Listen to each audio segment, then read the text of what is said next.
Hey viewers, welcome to another game as a casual pro gamer. This is game number 3 between Vortix from the Mouz team and aTnSocke. As we have another Zerg versus Protoss on our hands here. Obviously, since this is game 3, the other two games precede this, so you might want to watch those first because I am going to spoil them in 3, 2, 1, go. Okay, it is 1-1 and we saw some big strategies coming out. The first game, of course, won because of the kind of micro and decision making. The second one won because of the unit choices. Yeah, very strange unit choices coming out from our Protoss player. He kind of went for something. He was a game ahead, so he kind of went for something that, well, we never see. And because of that, he kind of screwed himself over, and I guess maybe that map was just very for Zerg's favorite. I don't really know. I should look up these things at some point, but, well, not right now. Currently, I'm just trying to get into the casting of these things and not have to doubt about what the units are called so much. And not, well, I don't know. I'm just doing, for those of you who hadn't read the description yet, on one of these games, I'm doing a series of 100 games in rapid succession, just to make sure that I get better at this over time. And I'm sorry if I'm spamming your inbox, but that is just the way it is. I'm doing 100 games, and after those 100 games, I will take a look at what else I can learn. And one of those things is, of course, the current meta. Although I do have a pretty good grasp on what people do. And it doesn't really matter too much because, well, even though the meta may be something, the actual build is way more important. Because just because, for example, the meta would be to wall off this with your pylon and forge and cannon and blah blah blah. This guy is not doing that, so I can explain to you all I want about how good that fast expand is, but if he's not doing it, then that really doesn't matter at all. Anyhow, the maps, I do need to learn those. So which maps are favored for Zerg or Protoss or Terran.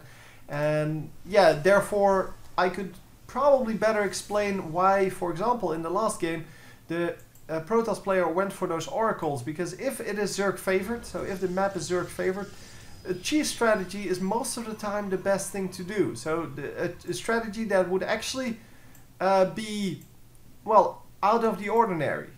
And we do have an early spawning pool coming up, or, well, already up. And we have a hatchery coming up afterwards. The extractor is being mined already, but there is no Zergling speed yet. So Zergling speed is something that you can choose to get super early on. You can also choose not to get it super early on, and that is what most of the Zergs do. Although it is very strong. I mean, Zergling speed is like one of the best things in the early game, and he is going for that, just not building it as greedy as he could. I mean, you can actually complete that very early on, so if you build the extractor at the correct moment, you can start upgrading that right at the moment the spawning pool pops, so spawns, I guess. And then that 110 seconds will be about equal to the production of Zerglings plus the walking across the map. So by the time you get to the other side of the map, you will have speed Zerglings most of the time. Or just about. It all depends on map size, of course. But yeah, and how close the bases are together.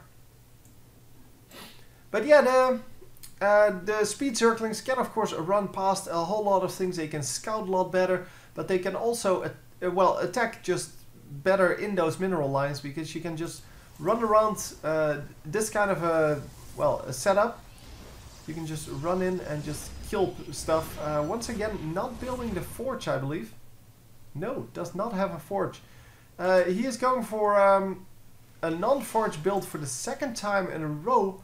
And that may actually cost him again, because the forge with the cannons is actually really strong. But maybe this is like the new meta. I don't know. As I said, not really well versed in what the meta is currently.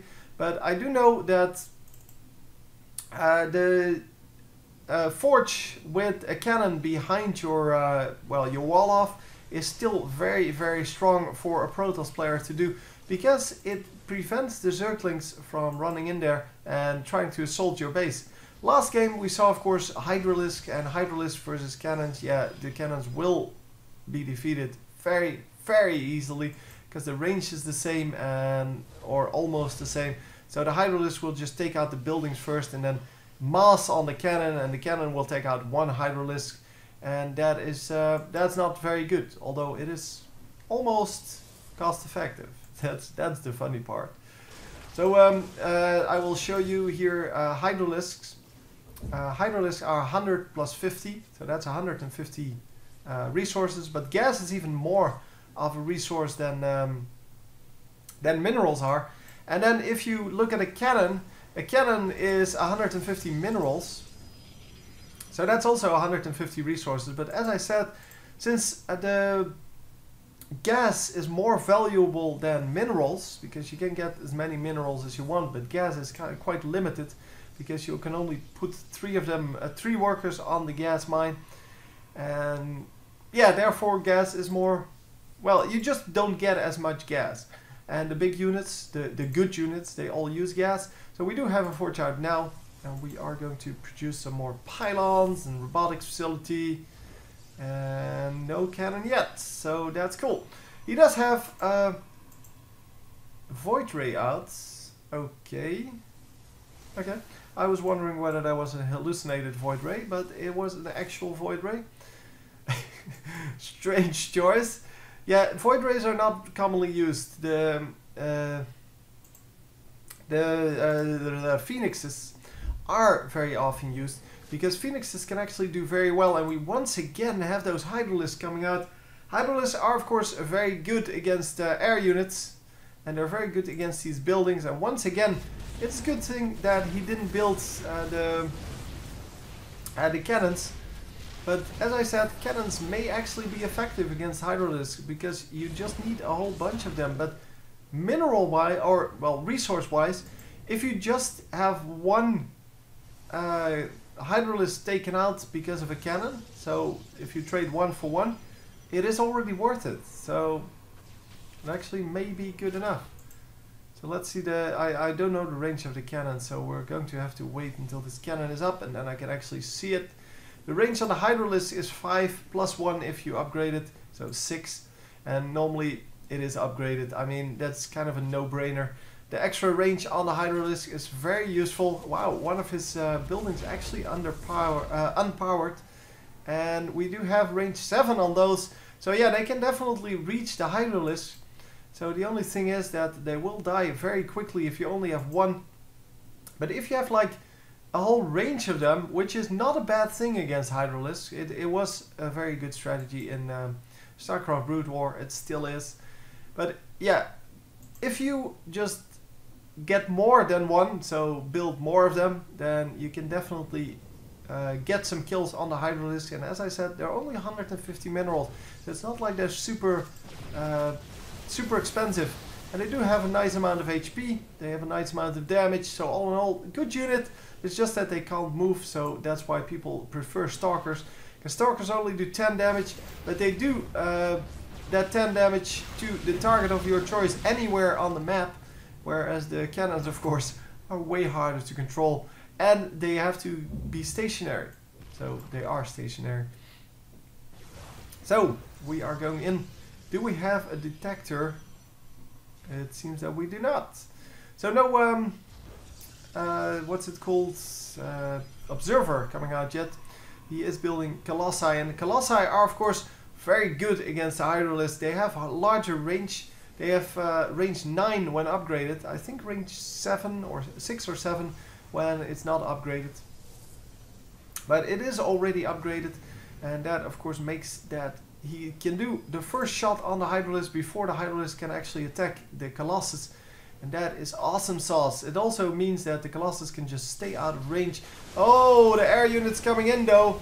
And are we going to lose the Colossi? Yeah, we are going to lose them pretty quickly. But they do get some nice shots off. And now it's Stalkers versus Hydralisk. And the Stalkers should be able to pull this off. But it is going to be close at least.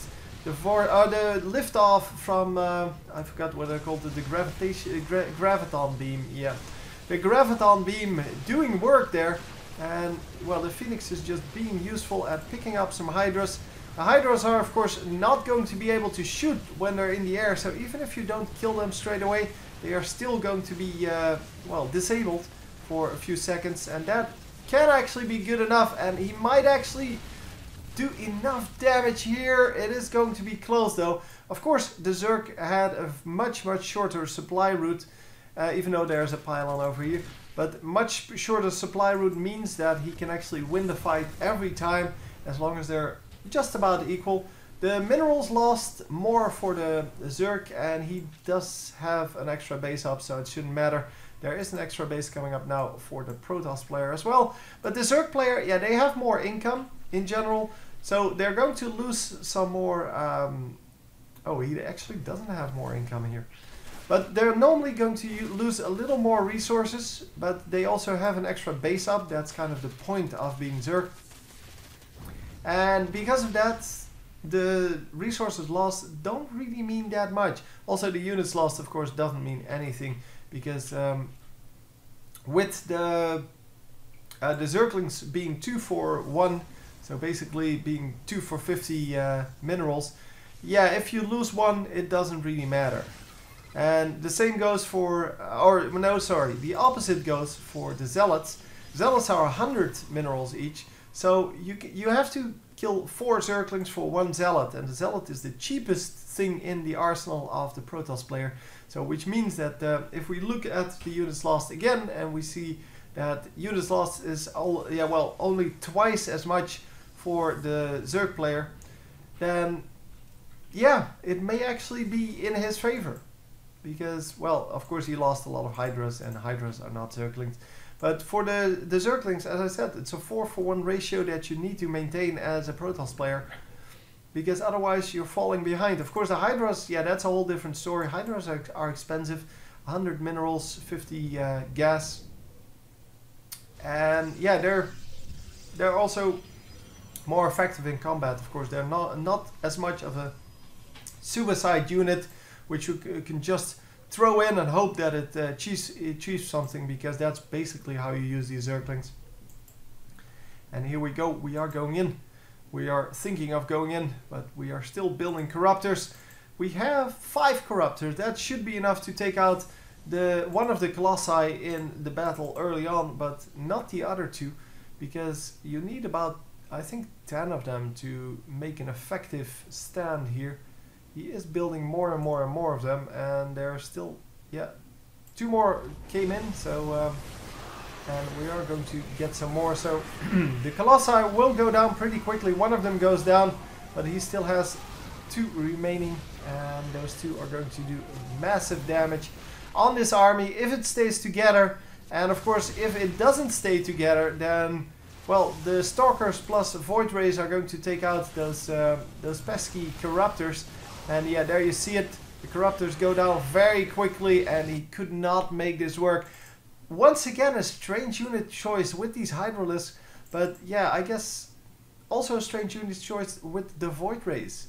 So yeah, that's kind of a strange choice on both sides, but it did work out for both sides really well, actually, having that unit composition. It's just that, well, these Colossi are just so strong against Hydralisks. Hydralisks have virtually no HP. They have 80 HP, and with a Colossus doing 17 damage and attacking twice. Oh, I can actually see that here as well. Yeah, they don't have 2 attacks. So it does 28. Sorry. Oh man, I was reading the 14 here. It actually does 34 damage per hit. So if you only have 80 HP, 34 damage with just 1 hit, that is going to cost, well, that's going to cost you a lot of units straight away. So of course the rest of the units can just clean it up afterwards, so you only need like 1 or 2 hits from a Colossus on that entire army, and the entire army will just melt. Of course, he tried to go up against the Colossi with the air units, but he just didn't have enough. He just didn't have enough Corruptors to kill them all. I already predicted that, saying that one would go down early in the fight, which it did. It died all the way over here when they were still over here, and then the rest just couldn't get killed because, well, the Stalkers are going to take them down. And in this case also the Void Rays, which I still think is a really strange unit to go for, but also the Void Rays do a great job against these air units. They don't really do a whole lot of damage. They do, these are not armored, I believe. Oh, they are armored. Okay, I did not know that. So then it makes a little more sense, but 10 damage versus armored, and it will range up when you charge it up. As you can see, it gets +6 versus armored unit, and that makes it 16 damage. And yeah, that is excellent. Anyway, hope you enjoyed, and I will see you next time. GG.